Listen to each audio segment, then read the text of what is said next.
Hi again, Susie here. I'm so excited to talk to you about labor with an epidural. We mentioned briefly in the previous lesson about positions for active labor, about why we might want to stay out of the bed, which, as you know, if you have an epidural, is not really an option any longer.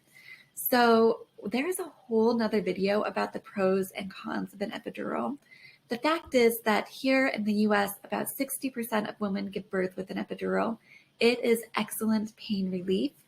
Some of you might find that that is way more than you expected, and some of you might be surprised that almost half, 40%, about 40% of women give birth without an epidural. Either way, the choice is yours. They can both be really, really great options. I do want to just mention that there are a few problems with the epidural, which is that between being in bed and the epidural itself, sometimes labor does slow down because baby is just not applying as much pressure to the cervix as they would if you were upright, which means you're not going to dilate as quickly. And your contractions, which that whole hormonal dance going on, a lot of that is the more pressure, the more of that hormonal dance that naturally goes on.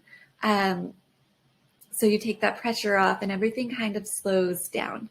Because of that, a lot of moms, most moms who get an epidural will also need Pitocin or some other medication that is needed to keep contractions close enough together and strong enough to make progress. Moms with epidurals are also more likely to experience low blood pressure or have a fever, which can just cause more and more escalations with the small chance of it escalating into needing more and more support through your birth. In the other video, we will take you through the exact risks and give you more information about this. However, I do also want to mention, on the other hand, there are some real benefits to the epidural, not just pain relief. Sometimes an epidural can keep labor going. If baby is in a really difficult position and just taking a really long time to navigate the pelvis, moms can get worn out and her body exhausted, which just increases the sensation of pain. As you know, with pain increasing, it's harder and harder to overcome that pain, fear, tension cycle. So if you find yourself in a place where the pain is so great that your whole body is tensing and not able to relax, especially you guys, I see this a lot with inductions where the pain from the labor with Pitocin or other medically induced contractions are more intense than labor pains without it. So if for any reason you're dealing with more pain, then it makes sense that you'd have more tension. And sometimes an epidural can help you relax, and then your labor can actually, and dilation can actually leap forwards because it gives you a break from too much pain, from unbearable pain. All right, so when we have an epidural, basically there are two things that you can really do position-wise to really minimize your risks, which are one, staying upright and choosing open positions as much as possible.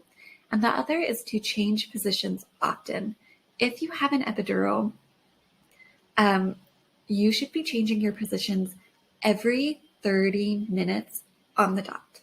Exceptions to that being if you've had a long labor and you're exhausted and you need to sleep, then change positions every hour. But the more you change positions, the more your baby's going to be able to rotate, the less the likelihood of needing more support and interventions down the road. So just to give you some ideas about positions that you can do with an epidural, you can sit completely upright. Put your knees together and your heels apart, or your legs out in butterfly position. That bottom part of the bed lowers so that it can be very comfortable to sit like that. And then you can also have that forward leaning position if you just ask for a squat bar and stick some pillows on it, and you can still then have some of that rocking motion that you would have during labor without an epidural. Typically, you're going to want to avoid staying on your back like this third picture. However, if you are trying to get a baby to descend whose head is in a funky position and your labor is kind of stalling, it can actually, when your feet are up over the, this is called the peanut ball, which your hospital will most likely have, or stack of pillows works too. When your legs are elevated, you're changing the position of your pelvis so that you're taking the pressure off and making more space. It's a great way to have a baby descend that is in a difficult position. You guys, some of you will be able to do hands and knees. You're going to have to ask for help to get into this position. Have your nurse lower the bed and have your partner and your nurse together support you as you get here. Once you're here, most moms are pretty stable. But again, use your discretion and don't push yourself into this position if you feel like you are too unstable. But also don't avoid it just because you can't. You're more numb than you're used to. Another great position is to hold the peanut ball behind your body. Moving that peanut ball around, holding it in different places is going to move your pelvis into different positions and give your baby slightly different spaces to get into in your pelvis. Again, if you're going to be laying on your side, by doing the side lying position that we've talked about a few times before, can be really helpful.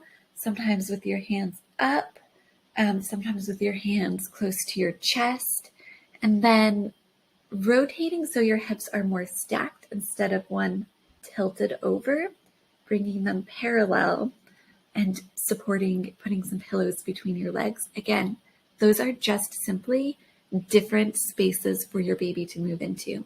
So it might seem like a small change to stay on your side and move the pillows and roll a little bit forwards, then come back up and then move the peanut ball behind you.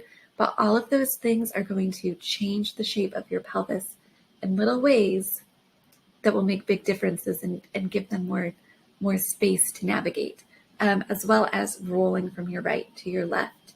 Do one thing on your right, then do it on your left, and then switch and do another one on your right and left, assuming your baby is happy.